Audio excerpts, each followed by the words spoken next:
Hello भाइयों। तो भाई साहब कैसे हो आप लोग, मेरे CBSE वालों, क्लास 10th वालों।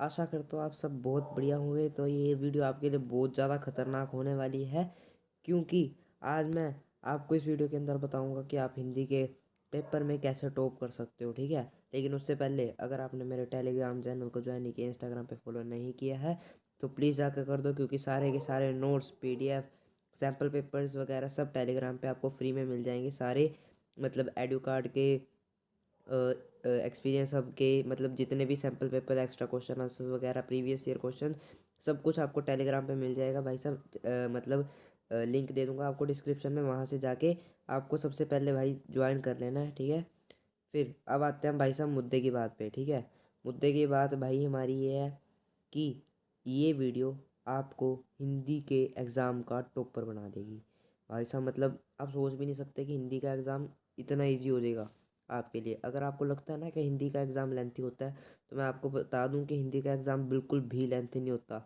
ये सिर्फ हमारा जो माइंड है ना, वो सेट किया होता है कि हिंदी का एग्ज़ाम लेंथी है, पर ऐसा कुछ भी नहीं होता। ठीक है, उ- अब आप सबके दिमाग में सवाल मचल रहा होगा कि करना कैसे है, क्या करना है, बताओ तो सही। टाइम पास कर रहा हूँ? नहीं भाई, टाइम पास नहीं कर रहा, इंट्रोडक्शन ज़रूरी होती है। ठीक है, कैसे करना है? तो भाई सबसे पहले टाइम मैनेजमेंट सबसे ज़्यादा ज़रूरी है इसके अंदर। ठीक है, टाइम मैनेजमेंट हमें हेल्प करेगी हिंदी का पेपर जल्दी करने में और सही तरह से करने में। ठीक है भाई, क्योंकि अगर हर क्वेश्चन को हम पर्टिकुलर, मतलब उतना उतना टाइम देंगे, हर क्वेश्चन को हमारा पेपर पक्का जल्दी से जल्दी सॉल्व हो जाएगा। ठीक है, अब मैं बताता हूँ आपको करना कैसे है। तो आपको पता है कि सबसे पहले हमारे पास आता है अपठित गद्यांश। लेकिन जब क्वेश्चन पेपर मिलता है, हर स्कूल में ऐसा होता है कि सबको 20 मिनट का या फिर 15 मिनट का रीडिंग टाइम मिलता है क्वेश्चन पेपर मिलने के बाद। ठीक है ना, क्वेश्चन पेपर मिलने के बाद 20 मिनट का रीडिंग टाइम मिलता है, जो कि एक्स्ट्रा होता है, जो कि एग्जाम में काउंट नहीं होता। ठीक है ना, उस 20 मिनट के अंदर आप 2 अपठित गद्यांश कर सकते हो। ठीक है, 2 अपठित गद्यांश अगर आपका उन 20 मिनट में नहीं होता, तो 10 मिनट एक्स्ट्रा, मतलब पेपर स्टार्ट होने के 10 मिनट बाद। ठीक है ना, 20 मिनट तो वो हो गए जो आपको रीडिंग टाइम मिलता है, और 10 मिनट पेपर स्टार्ट होने के बाद। टोटल आधा घंटा लगेगा, लेकिन पेपर स्टार्ट होने के बाद आपको सिर्फ 10 मिनट्स लगेंगे। ठीक है, उन 10 मिनट्स के अंदर आपका अपठित गद्यांश सारा जो है वो कंप्लीट हो जाएगा। ठीक है ना, उसके बाद भाई हमारे इस बार 45 MCQs आने हैं। तो 45 MCQs आने हैं, और उन 45 MCQs में से हमें सिर्फ 40 MCQs करने हैं। 40 MCQs को करने के लिए हमें ज़्यादा से ज़्यादा सिर्फ 30 मिनट चाहिए, क्योंकि टिक मार्क वाले क्वेश्चन होते हैं, उनके अंदर सिर्फ टिक, मतलब सोचना होता है, सोचना भी नहीं होता, बस क्वेश्चन पढ़ा और आंसर देखा, लिख दिया। इतने इजी क्वेश्चंस होते हैं। ठीक है, अभी मैं पेपर दे के आया हूँ हिंदी का प्री बोर्ड, इसलिए मेरे को पता है कि कैसा आने वाला है हिंदी का पेपर। ठीक है भाई, 30 नंबर का आएगा। 30 मिनट, 40 मार्क, 40 MCQs करने हैं आपको। ठीक है भाई, लिट और ग्रामर दोनों को मिला के 40 MCQs होंगे, जो कि आपको 30 मिनट के अंदर करने हैं। 30 मिनट के अंदर भाई बहुत होते हैं, इनफ है, हो जाएगा। ठीक है, डरने की कोई बात नहीं है। उसके बाद आपके पास 6 क्वेश्चन आएंगे, मैं आपको बता देता हूँ। 6 क्वेश्चन आएंगे आपके पास। ठीक है, 2 आएंगे गद्य खंड में से, 2 आएंगे काव्य खंड में से, और 2 आएंगे संचयन में से।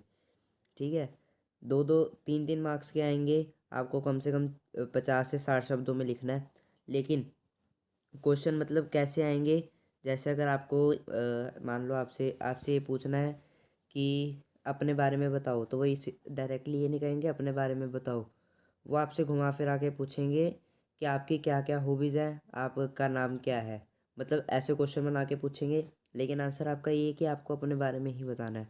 ठीक है भाई, ज़्यादा पैनिक होने वाली बात नहीं है। अगर कोई क्वेश्चन नहीं आता, उस क्वेश्चन से रिलेटेड जो भी मतलब स्टोरी है, उसको उस क्वेश्चन से लेके रिलेटेड जो भी बुक में स्टोरी है, उतने पार्ट से रिलेटेड वो लिखा ना, तब भी मार्क्स मिल जाएंगे। कोई बड़ी बात नहीं, दो दो 3 नंबर का क्वेश्चन है, एक दो तो मिल ही जाएंगे पक्का।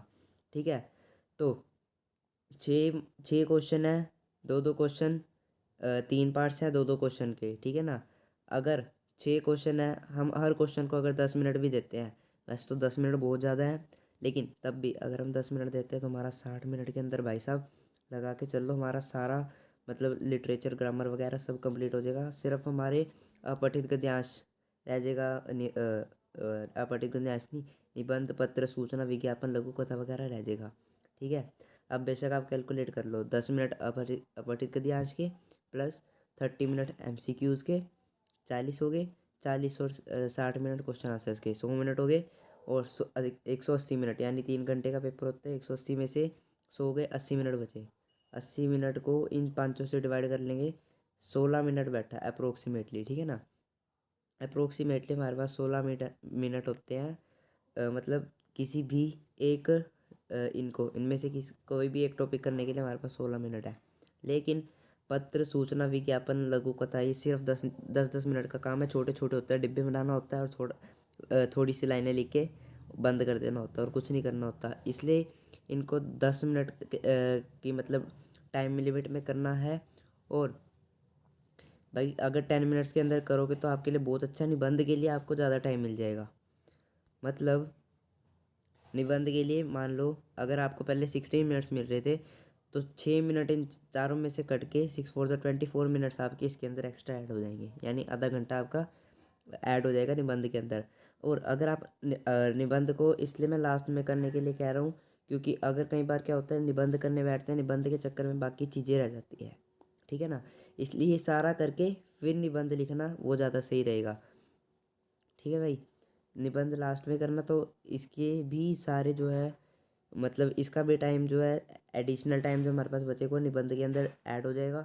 और इसके अलावा मतलब अगर निबंध भी हमारा जल्दी ख़त्म हो जाता है, हमारे पास एक्स्ट्रा टाइम बच जाता है पेपर रीड करने के लिए, ठीक है। अगर हम हिंदी का पेपर रीड करते हैं, हमारी स्पेलिंग मिस्टेक्स जो भी होती हैं या फिर एक्स्ट्रा गलतियाँ वगैरह होती हैं, कोई क्वेश्चन छूट जाता है, तो वो भी हम कर सकते हैं। एक और जो सबसे ज़रूरी बात है वो ये है कि अगर जैसे आपको किसी भी पार्ट के अंदर कोई भी क्वेश्चन ऐसा लग रहा है कि मेरे को ये नहीं आता, तो उसके ऊपर सोचना नहीं है, उसके ऊपर बैठे नहीं रहना है। ज़्यादा से ज़्यादा सिर्फ 1 मिनट सोचो, 1 मिनट से ज़्यादा नहीं। 1 मिनट तक नहीं आया कोई बात नहीं, अगला क्वेश्चन कर लो, कोई जल्दबाजी वाली बात नहीं है, ठीक है ना। उस क्वेश्चन को लास्ट की बजाय ना कोशिश करा करो कि बीच में करो, क्योंकि लास्ट में ज़्यादातर क्या होता है कि क्वेश्चन जो है हमारा रह जाता है, ठीक है ना। इसलिए ज़्यादा अच्छा होगा कि आप पेपर के बीच में करो। मतलब जैसे कोई क्वेश्चन करो, कोई पार्ट खत्म हुआ है, उसके बाद उस क्वेश्चन को थोड़ा एनालाइज करो और फिर उसका आंसर आप लिख सकते हो, ठीक है ना भाई। बस यही थी आज की वीडियो। और समास के, पदबंध के इजी इजी ट्रिक्स जो होती है वो भी मैं डाल दूंगा जल्दी।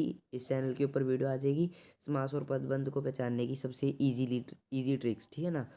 तो वो भी ज़रूर देख लेना। तब तक के लिए लाइक कर देना, सब्सक्राइब भी कर देना, शेयर भी कर देना। और हाँ, मेरे साथ हमेशा जुड़े रहना। प्री डेट शीट आ गई है, तो डेट शीट से रिलेटेड जितना भी मतलब टाइम टेबल वगैरह होगा कि कैसे तैयारी करनी है, 0 से लेके 100 तक की तैयारी मैं आपको करवा दूंगा, ठीक है भाई।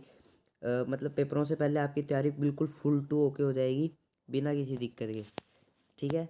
और टेलीग्राम पे ज्वाइन ज़रूर कर लेना, क्योंकि वहीं पे सब कुछ मटेरियल वगैरह आपको सिर्फ वहीं पे मिलेगा और कहीं नहीं मिलेगा, मैं पहले बता रहा हूँ, ठीक है भाई। Thanks for watching. और याद से सब्सक्राइब ज़रूर करके जाना, तुम लोग करते नहीं हो। बाय।